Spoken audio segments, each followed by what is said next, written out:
How did it end up like this? There was no way the same mistakes would be made twice, surely. A single player campaign, content from all three Star Wars eras, free DLC just to name a few, yet EA's Star Wars Battlefront 2 just still didn't deliver. Or at least, in my opinion, it didn't. In today's video, I'll be going through all the reasons I believe Star Wars Battlefront 2 has failed, and despite what the future may have in store, why there is most likely no way back for EA now as far as this game goes. There's no point me wasting time explaining the situation with microtransactions and the term pay to win when it comes to this installment of the Battlefront series. Yes, while that situation was messy and also not to mention responsible for a lot of the criticism Battlefront 2 is getting, it in fact only marks the start of what a disaster this game is turning out to be. Now, for those of you new to the channel, this is an entirely focused Battlefront channel, which makes this video that bit harder for me to make. Long-term subscribers will know that I'm always willing to voice my opinions and take whatever criticism I get in response to that. However, this situation is different. I didn't want to make this video, I didn't want to believe that the game I've centered this YouTube channel around is bad, but the facts are, it is. While small parts of the game do keep me engaged ever so slightly and save me from giving up on Battlefront 2 fully, this hasn't worked for everyone. The main thing that does keep me playing Battlefront 2 is short and simple. I'm a huge Star Wars fan. That may appear as a very vague and unconvincing answer, but this fact alone allows me to never desert this game fully. But is that the case for others?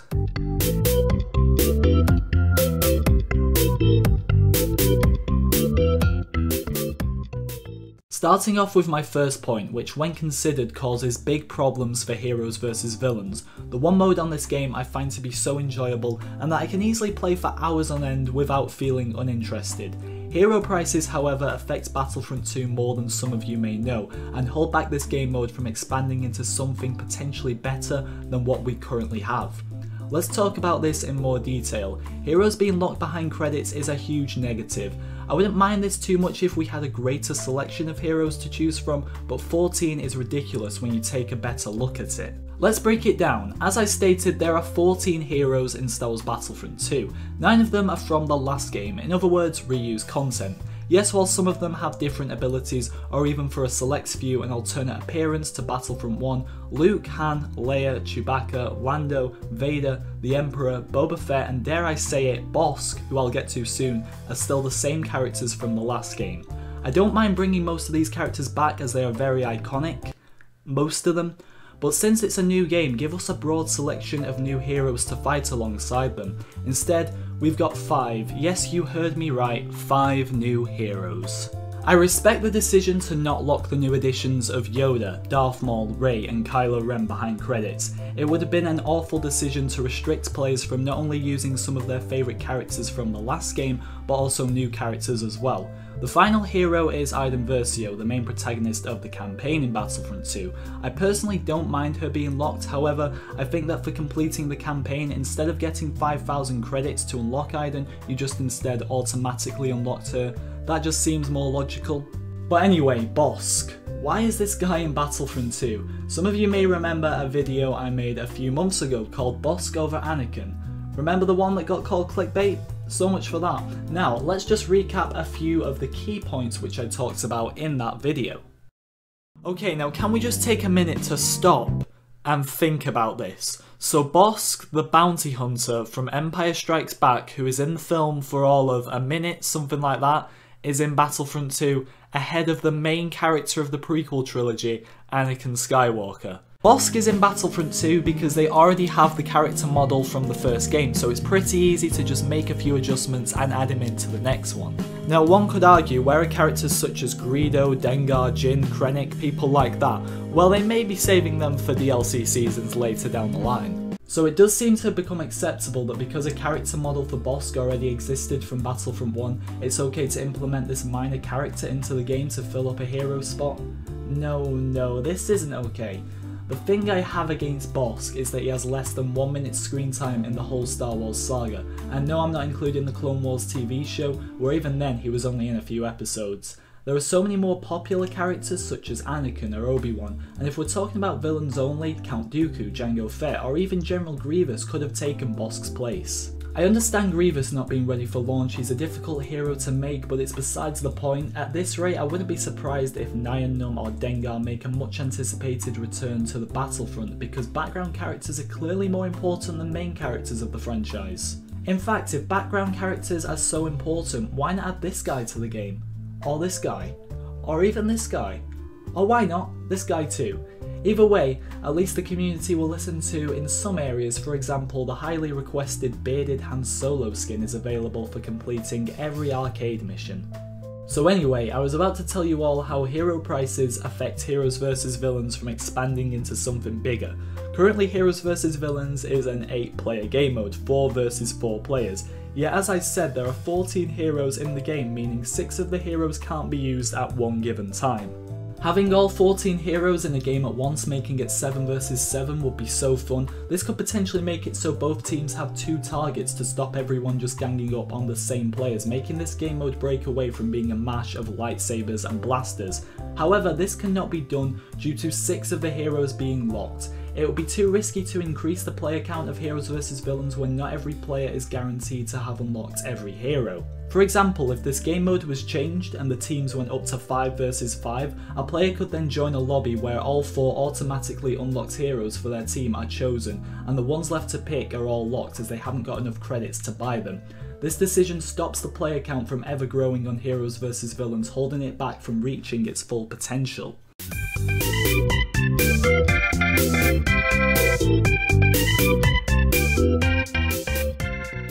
Let's end the hero talk there and move on to progression and ranks. How could this possibly get screwed up? As I'm sure most of you are aware, there are a total of 50 ranks in Battlefront 2. It's a very basic system, you play matches, you get XP, you rank up. I'm personally okay with that. Obviously there is also the rank/level for each class, hero, vehicle and reinforcement in the game, which is determined on how many star cards you have for that particular class, for example, and to what rarity they are upgraded to.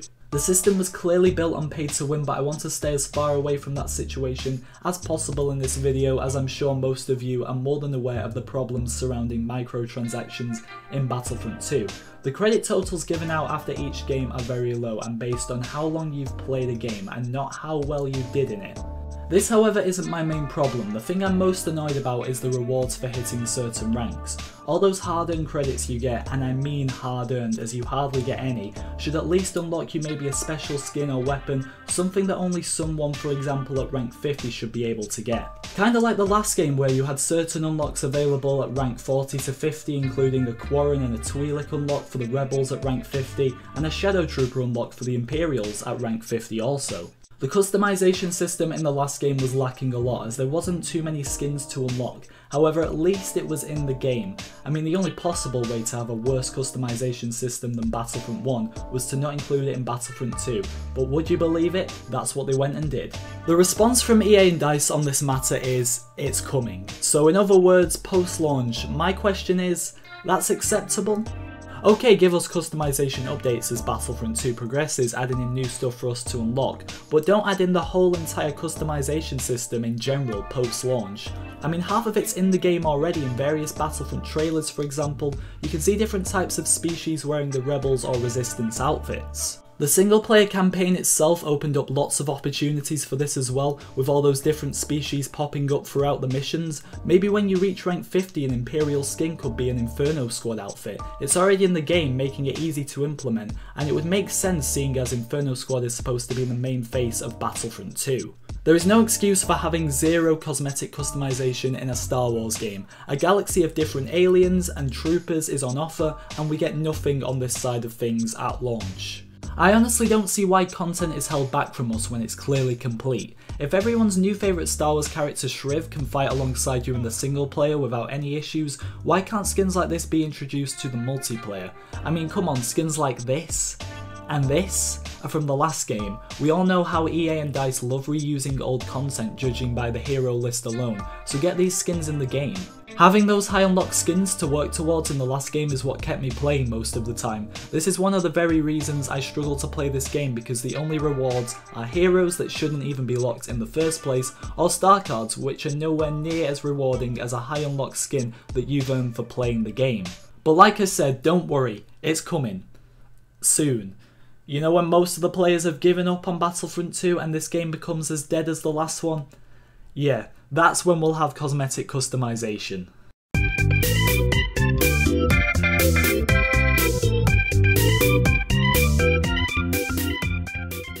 Moving swiftly on to game modes. Now before I continue, it's about time we bring up the infamous line, with more than 3 times the content of the first game. 3 times the content. The argument against this when people like me complain is that, oh, she didn't mean 3 times the content in each individual area, just overall 3 times the content.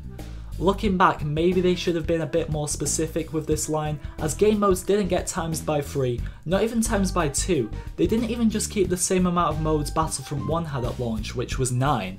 Instead they thought, let's decrease the number by 4 and give people 5 game modes. Now what's the excuse for this one? You see, you must learn when it comes to Battlefront, there's always an excuse. So the legendary excuse that I've heard this time is that less game modes won't split the community, which at first sounds like a good idea. However, when you look into it further, this basically shows even the creators don't have much faith in this game. Having 9 game modes shouldn't split a community as large as the Battlefront community. Battlefront 1, for example, sold over 14 million copies, so in no way is this only a small game. It's huge. What splits a community is not how many game modes you have, but the amount of content you have in your game.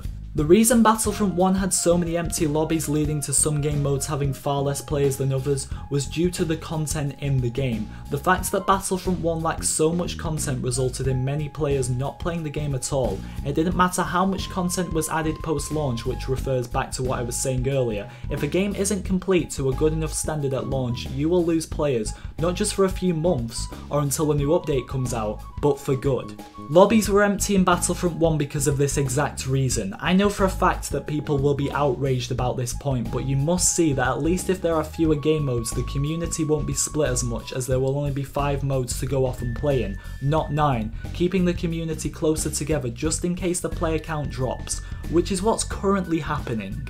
So the lack of faith in this game from developers has left us players in a terrible mess when it comes to having fun on Battlefront 2.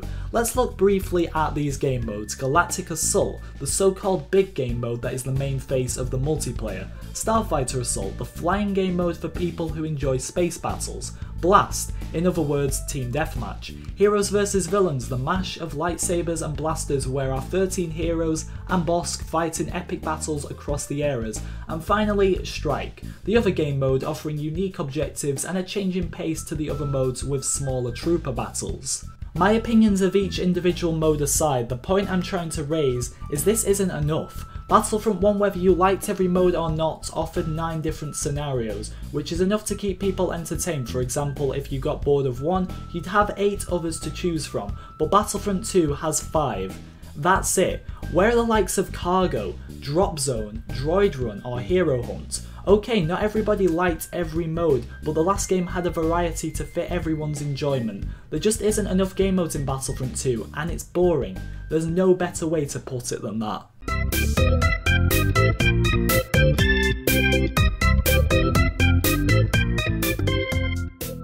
So moving on, and I'm at the point now where I'm seriously beginning to wonder what went through some of the developers' heads when making Star Wars Battlefront 2.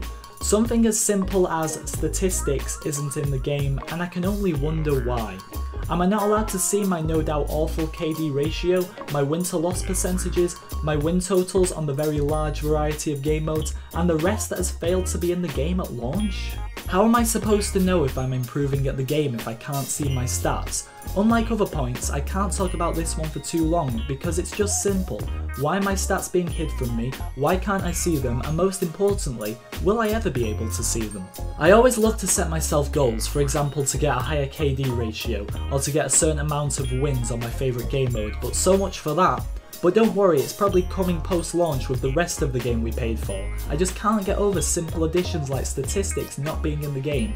But let's conclude the video.